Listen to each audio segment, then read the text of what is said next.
농사일은 시기성이 있어서 여름철 더운 날씨라 하더라도 불가피하게 일을 해야 하는 경우가 많습니다. 이에 따라 농업인들이 열사병 등에 노출될 수 있어 여름철 안전사고에 대한 우려가 커지고 있습니다. 지금부터 폭염 피해를 미리 예방하고 안전하게 농사일을 하는 방법을 알아보겠습니다. 하루 최고 기온이 33도씨 이상인 상태가 이틀 이상 계속될 경우 폭염주의보가 발령되게 됩니다. 그리고 35도씨 이상인 상태로 이틀 이상이 계속되면 폭염경보가 발령되게 됩니다. 이렇게 무더운 날씨에 무리하게 농작업을 진행할 경우 폭염 피해가 발생할 수 있는데요. 작업 환경 개선을 통해서 이러한 피해를 미리 막을 수 있습니다. 지금부터 작업 환경 개선을 통한 폭염 피해 방지 대책에 대해서 알아보도록 하겠습니다. 첫째, 기상 상황을 수시로 파악하여 폭염 시기에는 한낮에 작업을 피하고 가급적 이른 아침과 저녁 때 일을 하도록 시간을 조절합니다. 특히 노약자는 체온 조절 능력이 떨어지기 때문에 더욱 폭염 피해에 주의해야 합니다.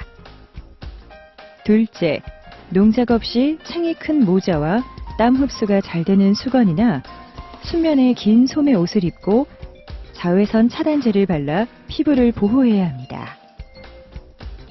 셋째, 외부 온도가 30도가 되면 비닐하우스 내부 온도는 45도 정도의 고온이 되므로 비닐하우스의 환기창을 모두 열고 환기팬을 작동하는 등 폭염 피해에 특히 주의해야 합니다. 또한 차광망 등으로 햇빛을 가려주고 온도계로 하우스 내 온도를 수시로 점검하며 중간 휴식 공간을 만들어 활용하는 것이 좋습니다. 넷째, 햇빛을 등지고 작업을 하며 햇빛 가리개를 설치하고 농작업 중 시원한 물을 자주 마시는 것이 좋습니다. 오이나 토마토 등 물이 많은 채소와 과일을 되도록 많이 먹고 작업 중 음주는 탈수 현상을 가중시키므로 술을 마시고 작업을 하지 않도록 합니다.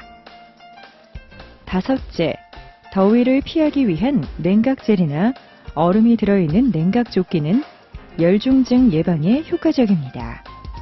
그러나 심장에 무리가 갈 수 있으므로 착용할 때 항상 주의해야 합니다.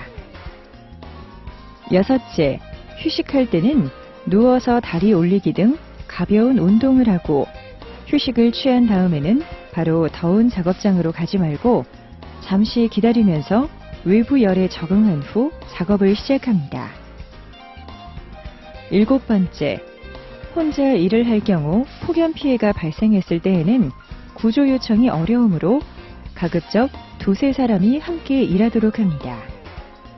그러나 이처럼 작업 환경을 개선하였음에도 불구하고 열실신, 열경련, 열피로, 열사병 등의 열중증 피해가 발생할 수 있습니다.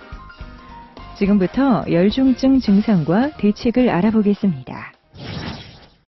열실신은 땀으로 인한 탈수와 혈관이 확장됨에 따라 뇌에 흐르는 혈류가 부족해 일어나는 증상입니다.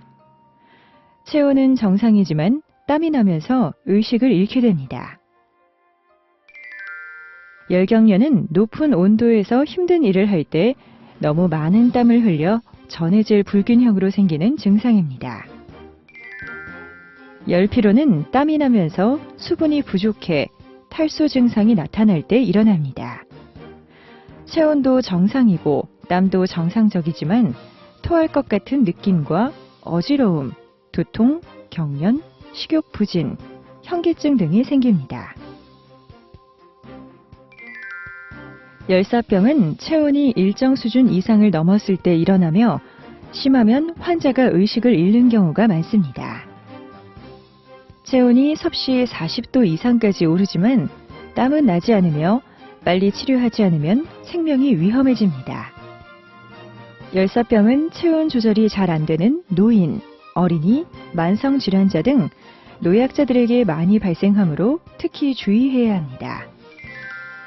이처럼 열중증 증상이 발생하면 우선 119에 신속하게 신고해야 합니다. 즉시 작업을 중단하고 시원한 그늘에서 휴식을 취하면서 구토하지 않을 정도로 시원한 물을 마시게 합니다. 그리고 옷을 느슨하게 풀어주며 가급적 시원한 물을 뿌려 뜨거운 체온을 식히면서 구조를 기다립니다. 농작업 시 폭염에 의한 피해는 미리 대비하면 예방할 수 있는 농업재해입니다. 작업 환경 개선 등 사전 준비를 잘해서 피해를 최소화해야겠습니다.